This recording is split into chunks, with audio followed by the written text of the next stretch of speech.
In the year 1997, the future is in chaos and turmoil. Mankind is on the brink of extinction. Brave survivors band together and build a time displacement apparatus to receive a signal from a parallel future. This transmission is the Vundacast. There's one team that kicks ass. They're assembled. They're the Vundacast. Never back down from the brass.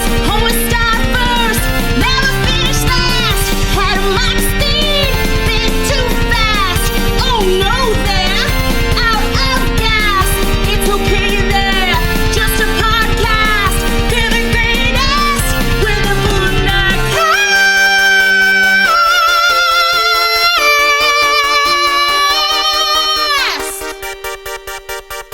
Welcome to the Vundacast, the official home of the Vundacast family empire.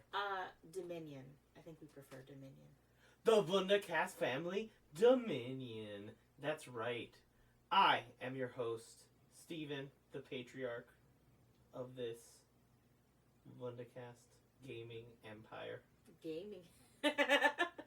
Oh, okay. With me, as always, is my beautiful, never aging, pristine trophy wife, Dani.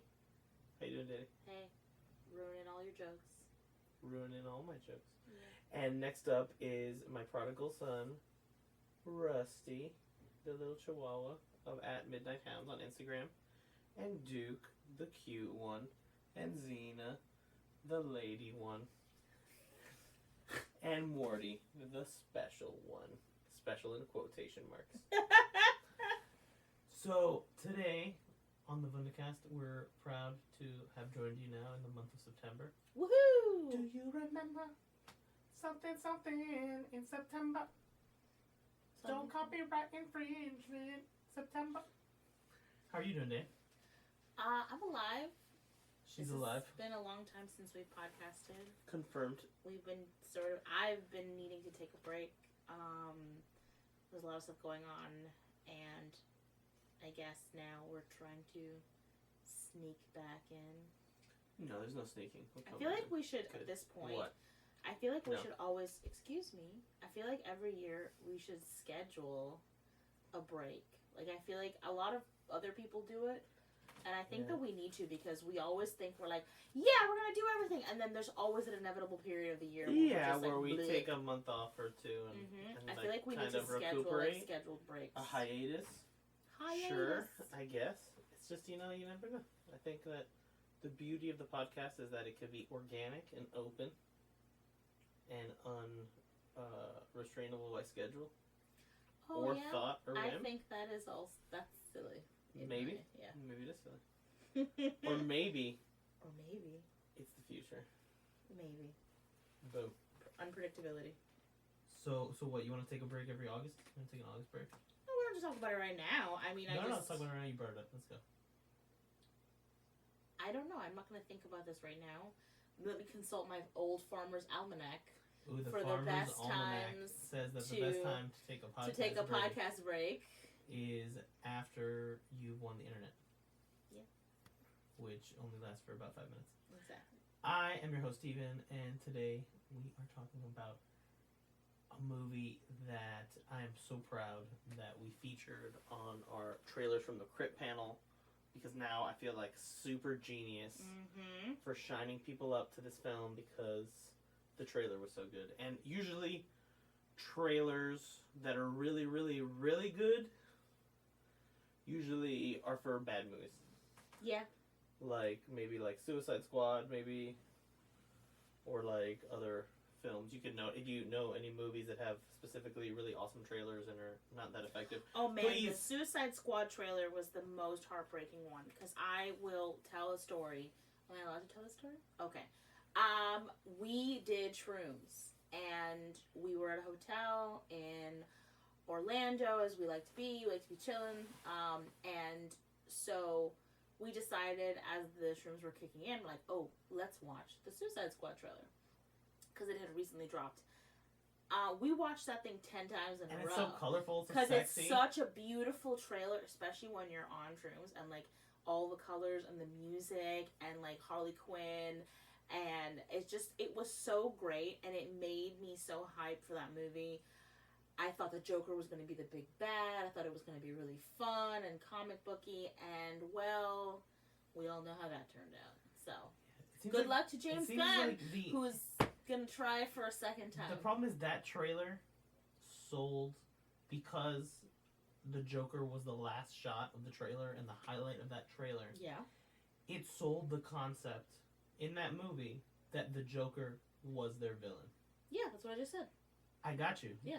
But I think that like we were talking earlier about the Rise of Skywalker teasers that they put out and how they are specifically like warming up general audiences to ideas that may seem like they come out of left field, but because they're gonna get like preempted by them in the trailer when it finally happens in the films, may not feel quite so. I think a good trailer really does have to do a careful balance, because you obviously don't want to give away all the secrets or anything you're doing that's sort of maybe interesting and the plot in general. You don't want to give away the whole story, but you also don't want to lie to the audience, because the audience will get mad if you lie to them. If I cut a Star Wars trailer that made you think that Leia was going to be the Jedi, and then all of a sudden, we know, we've seen that even in the earlier TFA trailers, some people were upset. Now, I will say that... Because they had a shot of Maz handing a lightsaber to Leia. Yeah, and they also had Finn with a lightsaber. So they assumed... Which was a part of the plot. Which was a part of the plot, but I can and so that's the thing, it's kind of one of those things where even when they never confirmed that Finn was a Jedi or not, so people made their own assumptions, but look at just the fact that even hinting that idea and then not delivering on it because they were going a different way, people to this day still complain about that. Well, I think because that Suicide Squad that trailer completely lying to you about trailer, the Joker. It's like the Force ridiculous. Awakens trailer tells a very small story, yes, hypothetically, that says this movie's about a stormtrooper that's going to become a Jedi, which already sounds like a fantastic leap. Yeah, and there's no reason to say why in the Rise of Skywalker that might not happen. We have no idea. Well, and that's the thing too. It's fully possible. I think that we have to be super careful with, especially with J.J. Abrams trailers, because no matter what he says, he can't help himself. He loves to hide things and misdirect and make you think certain things are happening when they're not happening. J.J. Abrams is the best modern marketer of any movies ever. Yeah. Like Cloverfield, like the amount of buzz he got off Cloverfield without even having a name for the movie. Yeah. Like, come on, nerds. Yeah, he works really well with that, and with good teams, he creates really great buzz marketing. But yeah, I mean, I think it'll be very interesting to see, obviously, once we see the movie, how the trailer plays out. But, yeah. We're doing good. We're definitely in a very Star Wars enjoyment mode. We recently visited Galaxy's Edge in Disney World and rode the Millennium Falcon, Smuggler's Run, picked up a few holocrons, geeked out pretty hard. So it was beautiful. Hopefully we'll bring you some more podcasts talking about Galaxy's Edge in the future. But that's not what this episode's about. We're not here to talk about JJ and Star Wars, even though that happens sometimes. We're starting Halloween early. We're in Spooktember. Oh, snap. Is this what it's going to become? Spooktember. This is genius. Yeah. Spooktember into Spooktober. Mm-hmm. And this is the official Vundacast. Spooktember. Spooktember. Our first film of Spooktember is a film that, like I said, I'm so proud that we put in our trailers from the Crypt panel. It's a film by a couple of directors that go under the alias Radio Silence. Saying that Try to say that without laughing at them. Without being a dick. Wait, hold on. Who go by the name Radio Silence? Their real names are Matt Bettinelli Open and Tyler Gillett, which I guess is why they go with the name Radio Silence. And they directed a little film called Ready or Not. That's right. That stars new horror scream queen Samara Weaving, who you may recall from some recent horror films as Mayhem and The Babysitter. The Babysitter was sort of her breakout role, because she was the villain, and she did a really good villain in that one. I like that. She's also on the Showtime show Smilf, which now I'm increasingly interested in. Smilf? What is a Smilf? Huh? It's like a Showtime show. I think it's just basically like their version of like Weeds, you know what I mean? Oh, okay. A Smilf Well, why is it called a Smilf? Because she's like a super MILF, I guess? Single mom is losing faith. Smilf. Yeah. Wow. Okay. Yep. She was also in one of the greatest films of 2016, Monster Trucks. Whoa. So she's a badass. Totally. Okay, so to blend into our topic, as Stephen said, we showed this at our Trailers at the Crypt panel, which was really fun. We did it at SuperCon this year. We basically just showed a bunch of spooky, ooky, fun, silly horror trailers from today and in the past. And this was one of them because I think this has an extremely effective trailer. And I haven't done any research, of course, because it's the Vundacast. When do we do research? Before this podcast. But I don't know what the box office is like or anything. I just know... Well, the thing is, I don't care Yeah. what the box office is. I don't need the box office to validate this film. No, not at all, but I'm just saying... To know in my heart. In my heart, I would like it to make money. This is the perfect Do you get what I'm film. saying? Do you get what I'm saying? I understand. I want it to make get money, what you're saying, because I want them to continue making films of this ilk. Exactly. Because this film deeply touched the cockles of my heart. He loved it. I was so excited. We watched it on Thursday on the preview. Our theater was not full, but it was like medium full. Yeah. Someone had brought their like 9-year-old daughter, which I thought was adorable. She was very into it. And I was enjoying that she was enjoying. Well, and first of all, I just want to say thank you to everyone who has gone to see this movie, because as of September 13th, it has made $40 million worldwide. And you know what the budget was? What? $6 million. The budget of that movie, $6 million? $6 million. Who owns that house? What the heck? I know. Someone owns that house. Damn! So, I think that's fantastic. That excites me, because I think that means that they will get to make more movies, which is always a positive thing. And, yeah, I'm also like Stephen. I thoroughly enjoyed this movie. It's got a little bit of something for everyone. It's got some gore. It's got humor. Yeah. It's got a little paranormal, ooky spooky. I would say to not get spoilery. Yeah, absolutely. Don't get spoiled for the movie. Please don't. I don't want to do a spoiler section. Let's try to. We're not going to do spoilers. Do you want to do a spoiler section? Yeah, because I want to talk about the cool parts of this movie. All right, fine. We'll have. So that people know I like cool things. Okay, we'll have a very dedicated spoiler section.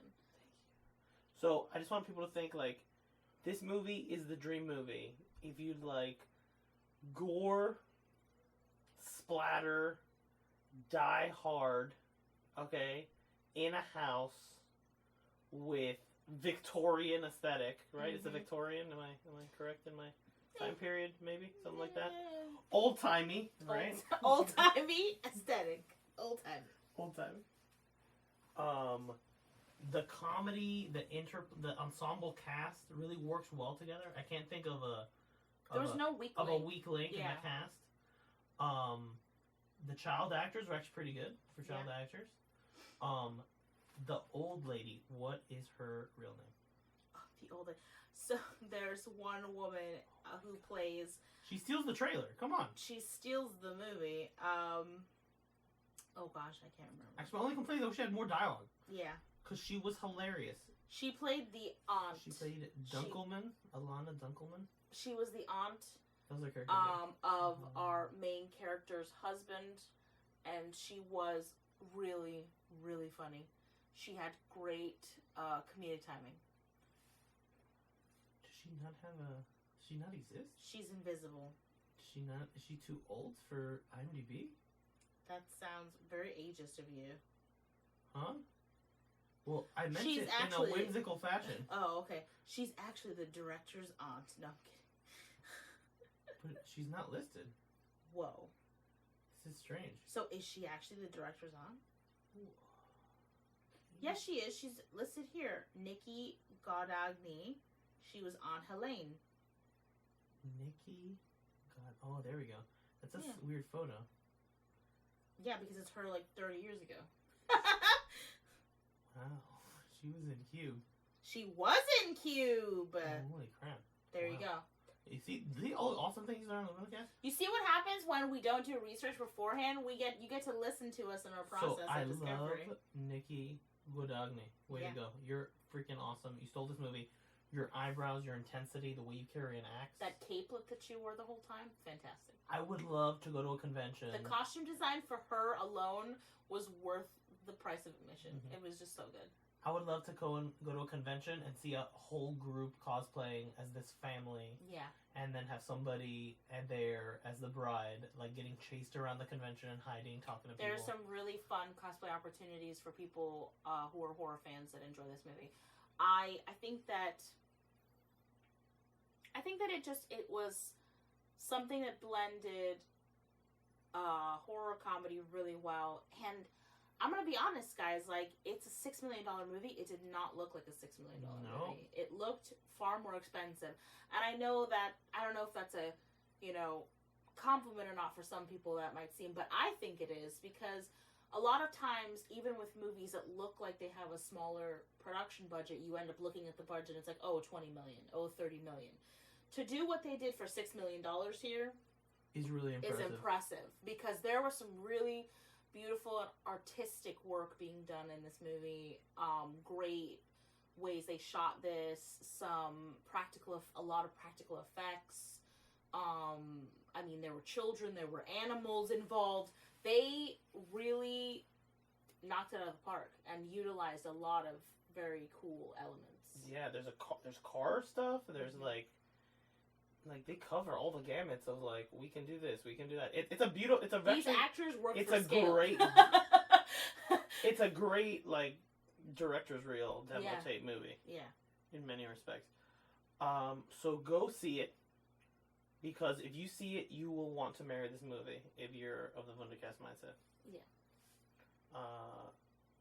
5 Duke Hugs out of 5 Duke Hugs. Spoilers, these are the spoilers. Spoiler down the aisle, you're getting married to spoilers today. Spoilers. Duke hugs? Is that a review? Does Yeah, Duke it's a hug measurement. you or you hug Duke? It's a measurement. So if you love this movie, you'll hug Duke 5 times.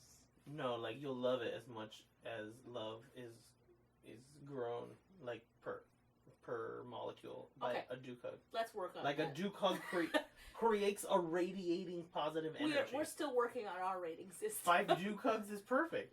Duke hugs. It's when you're saying it all one Yeah, it word. sounds weird. Yeah. Okay. Fine. Back to the drawing board. I'll relent. Okay, spoilers.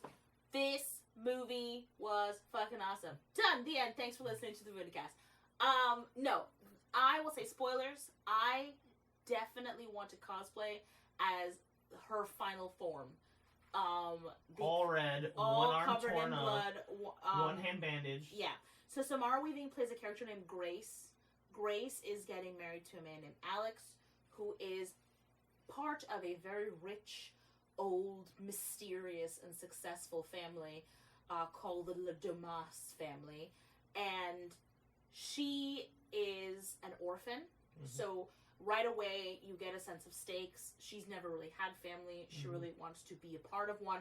And of course, being a part of a very old, established family, that's like orphan porn? Is And- that inappropriate to Ooh. say? Ooh, oh no, I'm going to hell. I don't think you gotta help that. Okay. Who's gonna tell their dad? Who's calling me? That was a worse joke, I think.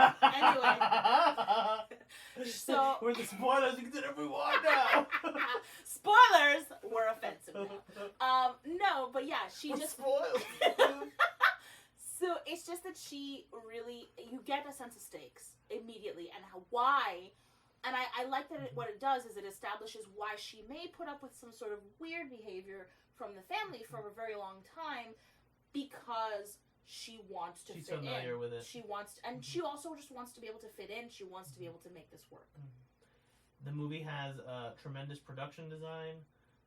The wedding, which like they kind of like tease that she's an orphan by showing her side, is very like diverse, and like maybe like she has people from the orphanage and stuff there. Yeah. And their side is very waspish and white looking predominantly.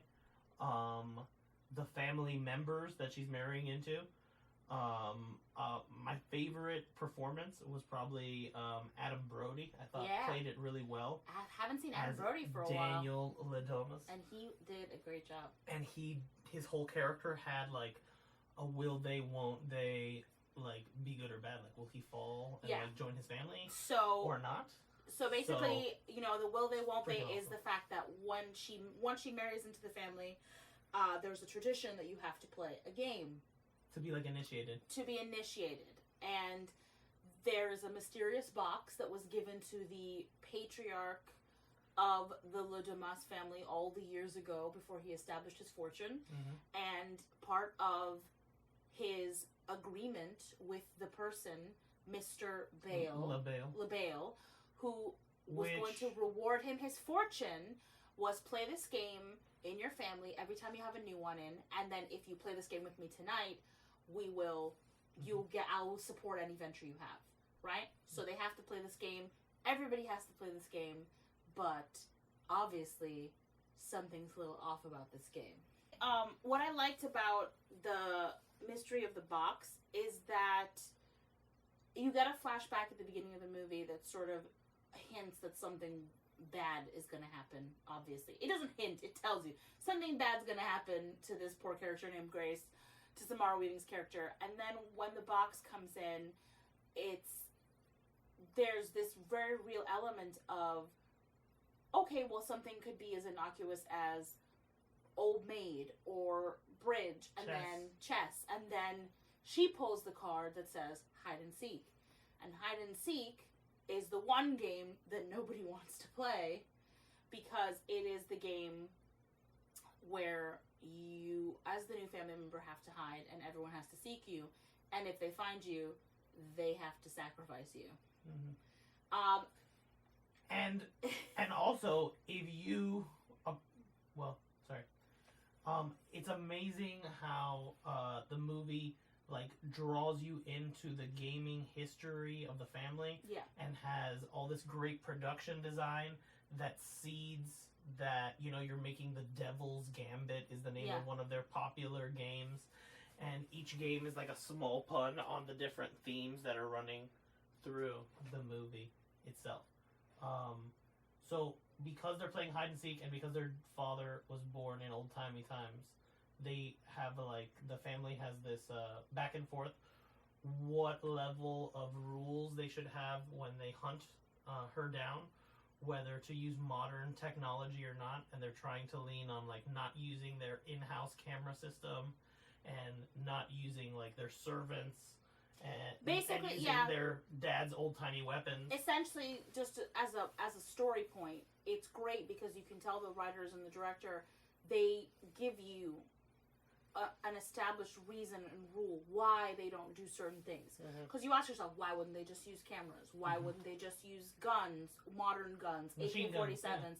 And it's all part and parcel of this traditionalist idea that in its own way self-hinders them. And it's a great metaphor for the family itself, because essentially this game has self-hindered them from existing outside of this like space where they have to do these things, and they're so desperate to. Now, I don't want to like summarize the whole movie. I don't know. But I think we should talk about like thematic stuff. I think it's interesting that this movie that depicts a version of like the 1%, all right, with like one being like drug addicted and one being foppish, and you know, many of them being greedy and will do anything for it. This movie seems like it's much more on the nose, topical about problems in society today, and yet that movie, The Hunt, they pulled it from its release. The Hunt, so if you guys don't know what The Hunt is, The Hunt was an upcoming horror movie that we may never see the light of day. I think Sony, it was Sony, right? No, Universal. Universal, I'm sorry.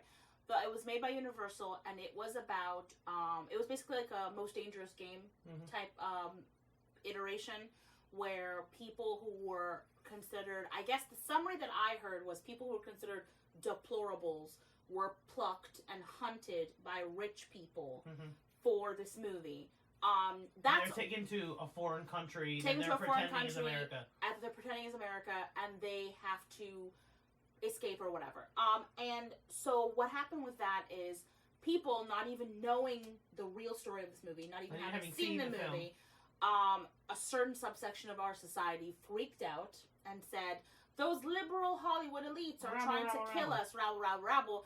And Universal caved and stopped the release. We don't know if we'll ever see this movie. We don't know if it'll ever be released on streaming. We don't know if we'll ever get VOD.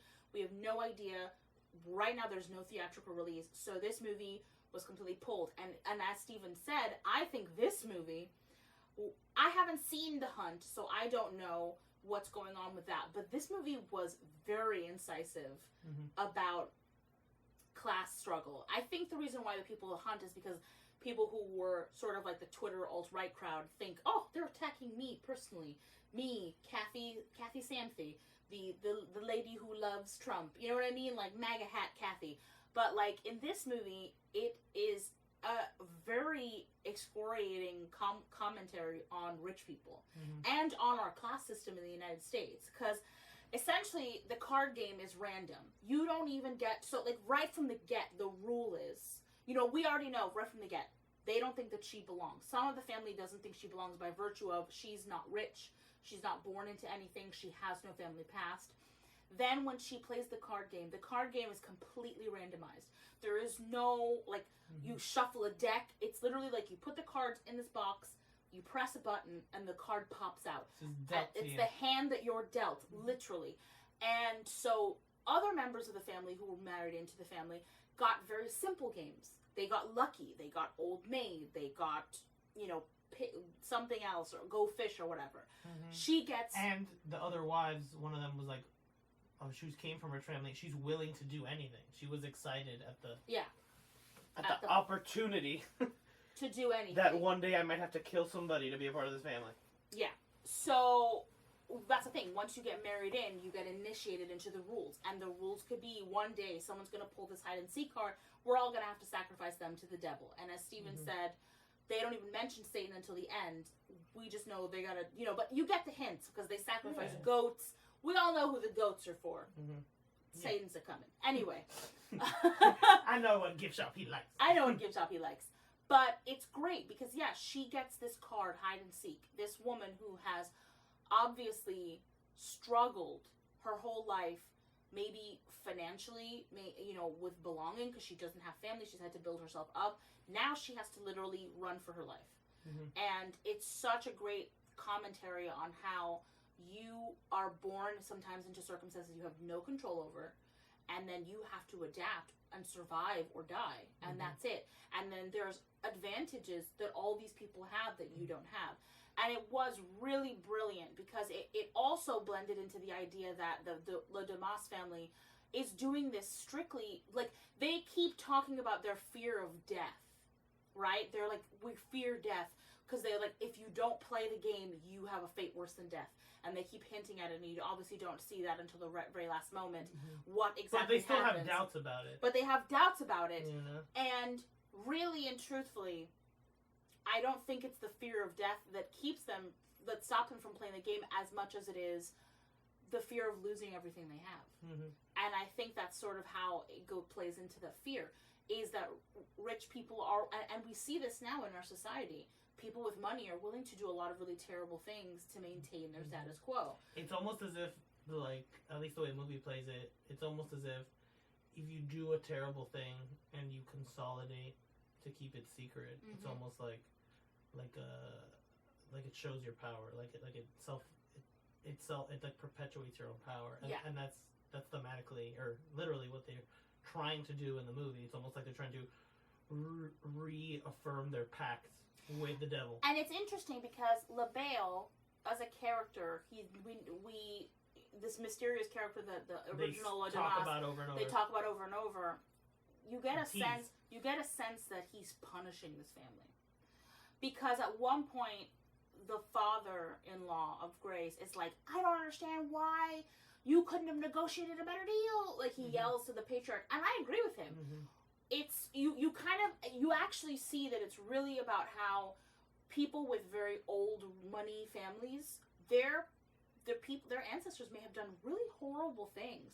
Like, we have families in America right now who have made money from slavery, who made money from Nazism. In Germany, you have families with money from the deaths of people from being the irradiated to death. Exactly. Like that, you have people who have established their fortunes from death and misery, and they still have that money. And I think this movie is kind of asking that question of, like, does that legacy ever get scrubbed from you? Are you haunted by it forever? And in this family, they quite literally are haunted by it forever. Well, I think what's interesting that the movie literally shows is, like, this question of, like, will you be complicit in this? Yeah, or will you not? And are you willing to accept the consequences of that? And the consequences could be death. Or not. Yeah. And we see how each character plays with that in the movie. And, knowing that their lives are on the line. And because of that, this movie has so much stakes. Yeah, it does. That it's just so much fun. Exactly. And it also maintains this mysterious question of, right until the end, what would happen if they just didn't play the game? What would happen if they all just put their weapons down and said, screw it? And then we see the hilarious, ridiculous, terrifying conclusion. Pop. Yeah, pop goes weasel. And also, the way it ends, if you watch the movie again, the way that some of these maids die, like, in these sort of, like, ridiculous, quick manners. It's almost like LaBelle being like, no, you can't play with that chess piece, and, like, taking it off the table for them. You know? I also think that it's a commentary on, even if you are not a rich person, if you are complicit in the behavior of immoral people to maintain their wealth and power, you are going to face the consequences. You're going to be part of collateral damage. Yeah, exactly. But you will be. And there's a very interesting moment where Grace finds one of the maids hiding in a dumbwaiter, and she's like, I don't even know what's going on. I'm just here because they like to see me dance, because Mr. Le Dumas likes to see me dance. Right? So they're implying she's a sex worker who's just there to strip. But then once Grace tells her, like, they're only after me, don't worry, just hide, she begins to immediately scream for the family, come and get her, she's over here. And then she gets crushed in half by the dumbwaiter at that moment. And it's like this commentary that if you're a victim, it's like, you're a victim. But the minute you become complicit in it, then you're going to have to face the consequences of your actions, which means you're going to die. Or whatever, you know what I mean? Face justice, whatever we talk about in the real world, and exactly, essentially, all the people who are working for them essentially get punished first. They die first, just through their careless actions. It's almost like it trickles up. Yeah, it does. No, yeah. To the top, like the bottom. But it's through their careless actions. They literally kill these maids by accident. Like the two, like. And then show no remorse. And then show absolutely no remorse. Like, oh no, she's How dead. Inconvenient! I have to put my kid to sleep. Yeah, throw them down the goat hole. Yeah. Where they put all the dead goats and the family members and stuff. Yeah, and so in terms of getting back to, like, practical effects, the practical effects were fantastic. Yeah. There's this really horrible sequence, like teeth gritting sequence where involving agony, just involving a gunshot to the hand and a rusty nail and a pit of death. Yeah, a pit of death, and it's so good. Like, it's great, and Samara Weaving is such a fantastic actress. She sells the shit out of this movie. Yeah, she is, like, I wish that they would just remake Evil Dead with Samara Weaving as Ash. Like, she is that good. Like, she's great. She carries a movie so good. Yeah. Every reaction, every emotion, and there was this thing that they kept recurring where she kept on walking down the aisle. And just to see the progression of her performance each time she had to walk down this aisle is just, like, so gleeful by the last time you get to finally win and walk down the aisle a winner. Yeah. Oh, it was so good. And costuming-wise, I also want to give a shout-out to the costume designer. For sure. Because the wedding dress was fantastic. It had It basically, and Stephen can post a link, because I think they actually talked about the dress in a little, like, behind-the-scenes piece. Yeah. This dress was designed in a way that made it look Costume designer Avery Plews. Yeah, it made it look like vintage in a way, but also very modern. And then the fact that the dress became a tool and not just something that would either hinder her or help her, like, it became everything. And it really did become this, like, another character in the movie. And as time goes on, it gets filthier and filthier, and by the end, it's literally covered in red. And now she's sort of been baptized by blood, and in another way is a different kind of bride. She's the devil's bride. Yeah, like essentially. And she's won their gaming empire. Yeah, Like, she married into the family. She won the gaming empire. And in my personal headcanon, I think she won because the two sons both faltered. And because they faltered, LaBelle, he started rooting for her. So the one son told her too much and told her about the game and the real rules and the real stakes. Yeah. And then the other son literally, like, saves her from the chopping block. I actually think LaBelle was punishing this family the whole time. I think that he was amusing himself with them. And I think that having, like, the aunt killed her husband, right? The psycho aunt with the beautiful capelet and the nutty hair, who was, like, the most into the rules, into the sacrifice. Yeah, because she lost. Because she paid the real price. Yeah, she paid the real price, because the last time they played the game, she lost her husband. Wedding. And I think that was a punishment. I think in a way, Alex, I think it was a way for LaBelle to show them, you guys think that you can love anyone, but as long as you're willing to do this kind of stuff, you don't love it. You don't really have love. You don't really have love. All you have is love of your money and love of your establishment. And I think that is brilliantly played. Grace's husband, Alex Lojamas, they play with the idea that, like, is he just a wimp? Is he really afraid? Is he trying to help her? And then by the end, you're like, oh shit, he's a weasel. He's gonna turn. He's gonna protect his family, and it's really brilliant to do it like that, because you see that, like, it very much is a commentary of this society, this culture will protect its own before it protects anyone else. And even innocent people will get hurt, and they can pretend that they're a part of real society, but they're not, because they live this totally separate life.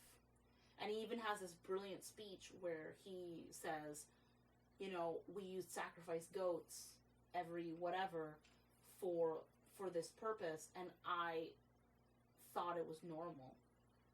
I grew up in it, and it was normal. It felt normal, and it's like, I think that's a very interesting, subtle commentary on the idea. Like, you grow up feeling like everyone else is below you. You grow up feeling like you're entitled to something. It is normal for you to feel like you're entitled to it. If that's what you're programmed into. Exactly. If that's what you're programmed to feel, that you're entitled to a certain way of being and way of existing, and everyone else can get out of your way, you don't look at other human beings the same way. And they've done studies like that, that rich people are not like normal people. Like, their mentality is different. They don't have the same kind of empathy for others that, you know what I mean? Like, that aren't themselves. Like, they just don't. Especially if they've grown up into that lifestyle. They don't see other people. They don't see other people struggle. So I think there was a lot of brilliant meta commentary about classism and stuff like that. And I think that they just blew it up at the end and had a lot of fun. So I look forward to more from Radio Silence. I do too. It was a fantastic movie. I really want to see it again. Everyone should go see it. I'd love to go see it again with the new context that we have now that we've seen the whole movie. I think it's worth another watch. So, if it's still in theaters near you, I would recommend going ASAP, immediately. Go see this movie. It's gory, it's fun, it's deep, it's a little scary, it's, suspenseful, and it's got, like, one of the most beautiful wedding dresses I've ever seen.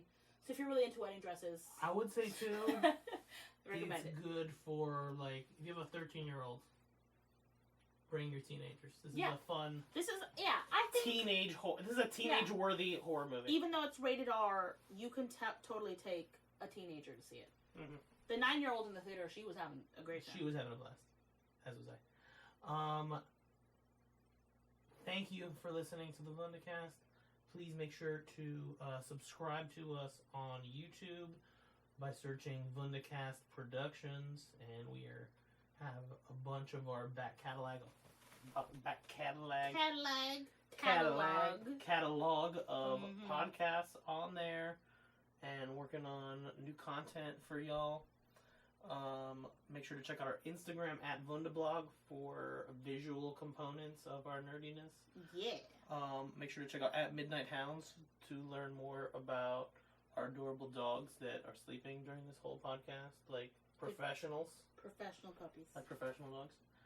Make sure to check out our website, Vundablog.com. Check out all of our fine friends and sponsors of the Vundacast. And my name is Stephen. And my name is Stephen. And I'm Dani. And remember, children, when you are going to meet the parents, definitely do it before the wedding day. That is a rookie mistake. Make sure that they don't have any weird card boxes lying around. Like, you gotta be like, is Andy McDowell your mom? Wait, hold on, I'm gonna marry your mom. Excuse me. Hey, what's up, Andy McDowell? How you doing? She looks amazing still. She did look really amazing. Jesus Christ. Beautiful. Love Andy McDowell. Jesus. Hail Vunda. Vundacast? Give it up for Vundacast, man. What an adorable name. You're listening to the Vundacast. What's up, everybody? This is Jason David Frank, Green Ranger. You're listening to Vundacast.